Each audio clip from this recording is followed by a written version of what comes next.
Hi everyone. Bit of a change of pace this week. Thought you've had a couple of weeks of making some slab boxes and maybe you're enjoying it, maybe you've learned a fair bit. Anyway, just thought we'd do a bit of stuff around glazing and understanding oxides and just getting familiar with materials. So you might have had a look at the lesson plan that I've emailed you, and there's a whole lot of attachments there around information around materials, oxides that we use, the classification of them, the molecular formulas for them, and just a couple of little tasks for you to do to kind of nut out. If you can't figure it out, don't worry, but I guess I'd appeal to you to kind of, read over the documents a couple of times, let the information really soak in. It takes time to kind of learn some of that stuff, and you can decide, how much you want to know. You might want to just glance at it and kind of go, yep, I've got enough out of it, or you might want to delve into it a bit more deeply. For me, it's kind of been a pursuit over decades, really. Always had an interest in glazing and technology. And as you know, I love glaze testing.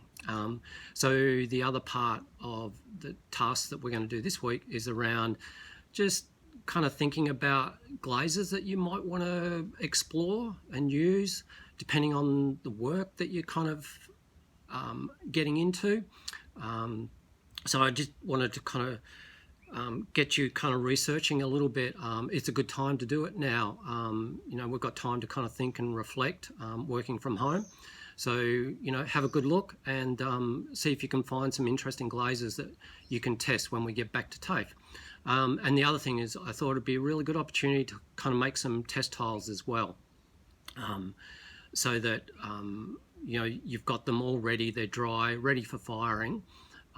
There's nothing more frustrating than wanting to test a glaze and not having a test tile to put it on. So you've probably seen the image, lots of different test tiles that you can make, just flat slabs for just testing glazes. Again, slabs that you might want to test, your textured slabs, or any texture that you might want to put onto clay. To highlight with slips and oxides, doing kind of sgraffito, carving back into the clay, and trying different clays, white clay, terracotta clay, porcelain clay, all the things that you're doing maybe with Julie, with the Nerriage, testing stains and slips and anything you can think about that is of an interest to you. And again, so they're kind of flat slabs that you can make like just from your textured slab mould, just sort of cutting up, scraps that you might have had left over and just doing a whole series of test tiles like that. Or you might want to just press the clay into your mould and then make some test tiles from those pressings. But the other thing you might want to do is, rather than just having a flat slab, you might want to kind of create an upright surface. So you might want to just kind of put a bend into it and stand it upright. When you do put that bend into it, don't lean it over too far, but also don't put it back too far. They've got to have a balance so they stand up in the kiln. So, something like that might be useful. Sometimes you can put holes into them so you can string them together. So there's lots of different ways.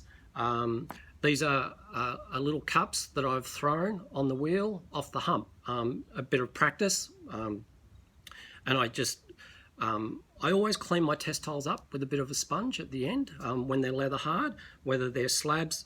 I just think might as well do a reasonable job. Okay, they're test tiles, but takes 1 minute to just clean it off with a damp sponge. Same with the flat slabs. When they're leather hard, just go around them and just, with a nice damp sponge and just sort of clean all those edges, take the sharpness off them.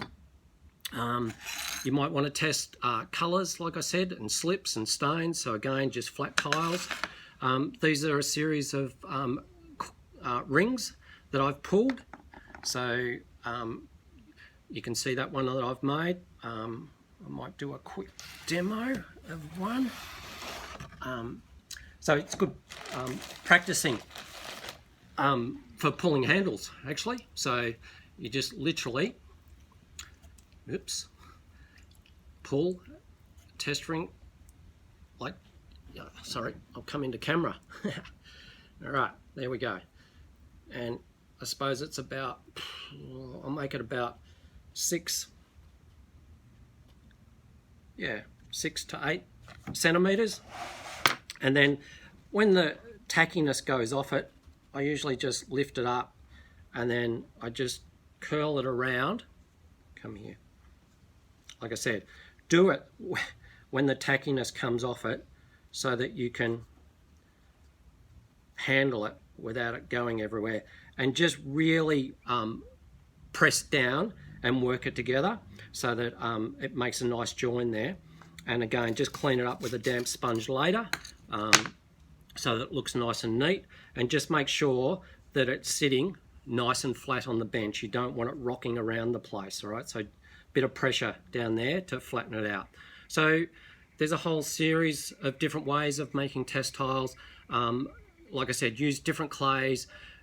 You kind of want your test tiles or your test rings to replicate what you're doing with clay. You know, whatever clay body that you're using, whether you're texturing the clay, whether you're using slips, oxides, stains, you know, think about doing the same thing on your test tiles and make as many as you can. So I hope you have a productive day.